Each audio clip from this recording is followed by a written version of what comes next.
Yes, welcome again to another episode of the Washington SXM. Don't forget to like, share, comment, subscribe. As I always say, a like is free, people. Click the like button, it helps with the algorithm for this video to go to the masses. I don't know how that works, so get to it. Anyway, I'm not really too big on motivational speakers, but I was come across this guy named Robert Kiyosaki. He's a Japanese. He's a millionaire. Yeah, he went around, network is around 100 million and up. But I like to listen to people who already been through stuff. I don't like to listen to people who talk about stuff, but they themselves haven't reached that level they're talking about. So anyway, let's get into this video. I think it's a good video for black people in general, for poor people, because it helps you to set a mind frame a certain way to become progressive and to become, not progressive, to be more financially stable, then put it that way. This is a good video for that purpose. So let's get into it, and then it's a blind reaction. I've never seen this video, but I came across it and I do some research on Kiyosaki, and it's pretty decent. So let's get into it, and then we comment along the way. Boom, here we go. The rich people cringe and say, don't tell them that, Rob. Yes. Don't tell people what you know. Keep them poor. My father was the head of education, PhD, all that stuff. I go home and ask him, so why don't we learn about money in school? And he looked at me and said, because the government doesn't let us teach that subject. The government tells us what we can teach and what we can't teach. Facts, because there's no... I thought that was even in business class in school, they don't teach you about money. They just teach you how to get a job. To learn about money? He says, no. Which is never your job is to get a job. I said, but you get a job to earn money. He goes, no. You're supposed to just get a job. I went, no. Isn't the purpose of a job to earn money? He goes, you're correct. I said, so why don't we just learn about money? I can skip the job part, you know. And he got flustered and he said, if you want to learn about money, why don't you ask your best friend's father about money? And I said, why? That's Mike. So I asked him. He says, because Mike's father is an entrepreneur. And I said, what are you? He says, I'm an employee. I'm a government employee. I went, oh, what's the difference? And for me, this is the being an employee, you will always live check to check. Or they're no longer entrepreneurs. And it says there's exceptions to the rule. Typically, because the government will take care of it, the company will take care of it. So I'm all confused. But I took my dad's advice and I trundled over to Mike's father's office and knocked on his door and I said, hey, I'm here, 9 years old. Teach me about money. He says, beat it, kid, you know.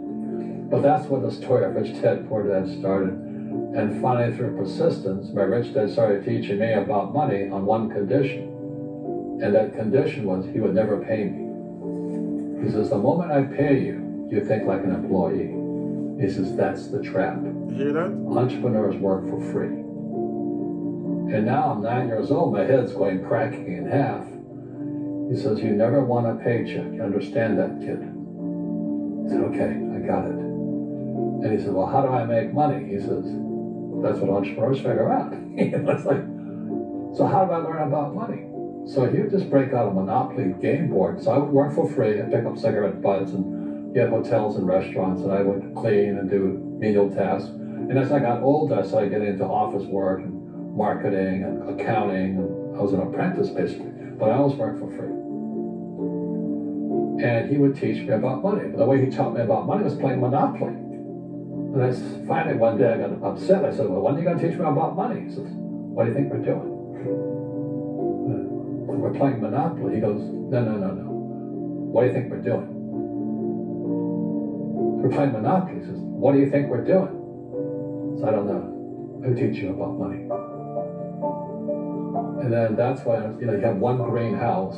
He says, there's many formulas for great success in money. There's thousands of them. But one of the best ones found gave him Monopoly. It still is today. 4 green houses. Pause. You see, Monopoly, even me is guilty of this.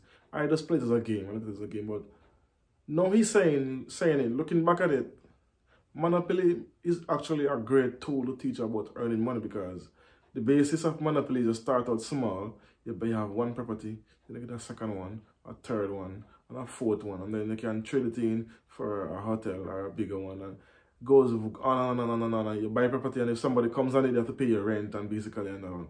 So Monopoly is actually it's a great tool, but we just see it as a game, but we don't get into our psyche. As he talk about it, it flash back in my head.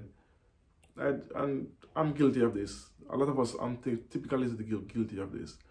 We don't want to start out small. We want to just do it and get big. And business is about starting out small and take a time to grow. And this is what I'm learning now, because with my business I currently have, that's teaching me patience, and it takes time to grow, because I'm 2 years in and it still haven't turned up decent enough profit that I would want. But as this thing say, you continue to grow until you hit the point where you double and then you triple whatever you're doing. Let's go. Let's continue. One bed hotel. So what? He says one of the greatest ways to acquire great wealth is playing Monopoly in real life. 4 greenhouses, Facts. 1 bed hotel. But is that all there is? He goes, If you own 1 property or 2 property and then 3 property, you what do you can think I'm cancel doing? those 2 properties I don't know. and get a bigger So property. then And he took me out, he showed me his greenhouses. Facts.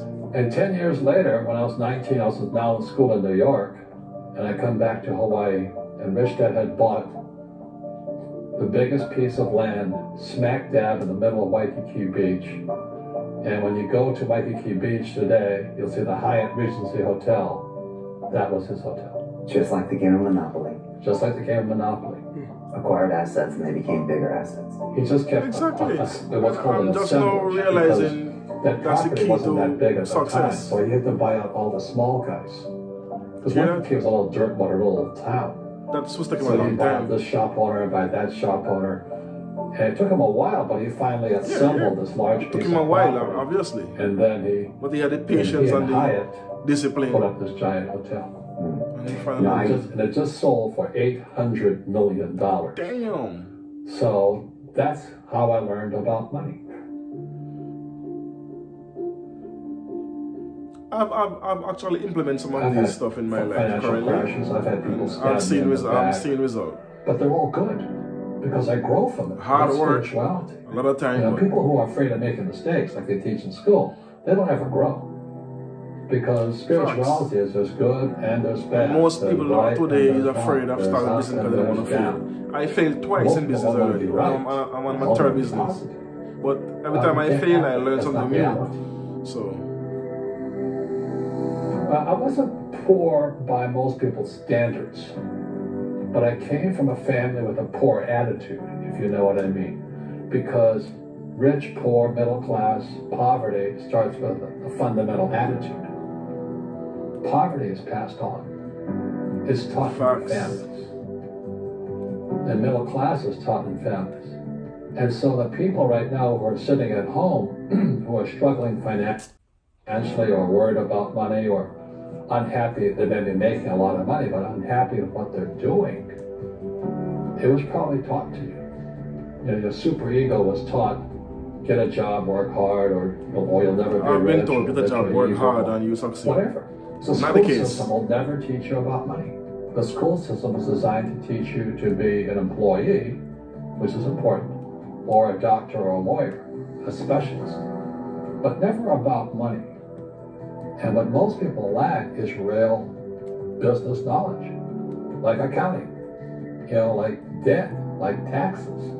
You got to know that stuff, but they don't teach it in school to anybody. So, and then when people ask me, how did your rich dad learn this when your poor dad appears they didn't? And the answer is very simply, my rich dad was, again, my best friend's father. His father died when he was 13. So his rich dad had this family business at 13 to run. So he had to drop out of school, which was his blessing. You know, there's blessings and, you know, sometimes the blessing doesn't look like a blessing, but it turned everybody out has to the be a opportunity blessing. to inherit a business. And then his teachers became his bookkeeper, his accountant, his attorney, his banker, his real estate agents. So he has what I call real teachers, not these fake teachers in school. You see, most teachers in school, they're out of ethics. They teach subjects they themselves don't practice. I asked the teacher, I said, I'm in my 3rd year of calculus now. It was called strength of materials. I didn't use half the things I learned in school. I said, am I ever going to use this stuff? He goes, no. See, facts. He said the same thing. So why do you teach it? Because I get paid. So do you ever use it? He goes, teachers honestly, they collect a salary. They don't really care about your that's why, future, in life. Not all. There's an exception to the rule, as I always say. Find a real teacher versus a fake teacher. And a fake teacher is somebody who doesn't do what they teach. And a real teacher is doing what they teach every day. So my accountants, my attorneys, they're in it every single day. And that's how I learn, because every day I'm solving problems in my business. So I have accountants and attorneys and bankers and all these people on speed dial because I'm solving problems with my team. I see you giving this knowledge out, and do the rich people cringe and say, "Don't tell them that, Rob"? Yes. Don't tell people what you know. Keep them poor. But unfortunately, the masses poor, as was in the Bible, rich get richer, and the poor is forever stay getting poorer. Because it starts up here. Right, it's that fear mentality. It's in their words, and the words become flesh. Again, I'm not really religious. I flunked out of Sunday school also. But when they say I can't afford it or I can't do that, they go down. They become what they say. My PhD dad, he says, "What do you think? I have made of money? I can't afford that." And my rich dad, I'm guilty of it as well. That's why he's poor. Poor people say, "I can't afford it. I can't do that. I don't have time," because it's an escape. It's an escape. You know what I mean? It's easy to say I can't afford it. And your rich dad used to say what instead of "I can't afford it"? How can I afford it? How can I do that? What would it take? Or why should I do that? He says that a question opens the mind, a statement closes the mind. See, I do use a question myself. Why should I the mind shuts down. buy this, or why should I look at what you say? Benefit me? Is it liability? Rugby is or a is it team asset? sport. But so is think like that soccer. myself. The rules are different. Well, And since other people are golfers, they play by themselves. And so everybody's different. So my game financially is business, number one. Second is real estate. So what I say to young people is you find your game. That's the end of that. So he dropped some knowledge there. Some of them I already knew, but most of them I didn't know, because we as the lower class or middle class, we are so afraid of failure and the fear of losing. We don't try to do business. I had that fear too when I was a couple years back. I was so afraid of losing what I already have. I don't want to try. But now I get to Now I get to learn and understand that fear holds you back. You will never grow. Just like if you get a salary and you put the money in the bank, it stays in the bank. That money doesn't grow. But if you invest that money wisely by doing your research, take a due diligence before you invest, and don't invest all. Invest a portion where you know. You understand? Invest a portion where you know if you lose it, it's not that detrimental to you.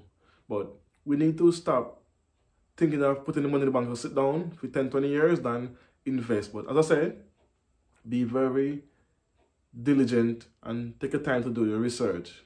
And this is my advice to my lower class people like myself, or black people in general. Don't be afraid to try, and do not waste your money on liabilities like buying expensive cars and big gold chains and expensive shoes and expensive Louis V and Gucci this and Yeezy that, and spending those money on those things is a liability, because the minute to buy those things, you can't resell them. Then you need to get assets, like for instance buying a property or building a house, or you invest in something that, for instance, like stock market. We don't really, the black people, we as Caribbean people don't really invest in the stock market as how we should. I have a few people that are doing it, but we need to get more entrepreneurial and stop depending on a salary. Like myself, I'm trying to get into this, stop depending on a salary mindset and focus on being an entrepreneur, see what I can do to earn an extra cash. Because right now you have to do multiple things, a little bit here, a little bit there, and don't waste your money. Because if you notice, For some reason, I don't know why, and I've witnessed it, poor people always have the most expensive shoes, the most expensive clothes, and most expensive car. Notice it. The more poor they are, the more broke they are, the more liability they have, the more expensive car they have, the more shoes, and the more Gucci and Louis V and all kind of crap we don't need. But take my advice, watch this video, re-watch this video, and take in some of this knowledge that this guy was thinking about, because he's a millionaire a couple times over. I think he's worth like 100 million or something, or maybe more. So listen to people who already have, don't listen to people who don't, because I can't tell you to be a millionaire because I'm not. So you have to listen to someone who's already a millionaire, giving the knowledge of how to become one. Like, alright, I can't tell you how to buy a house if I don't own a house. I can't tell you how to do a business if I don't own a business myself. So take this, don't listen to fools.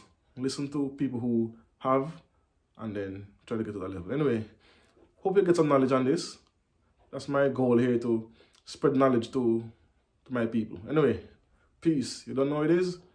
One love.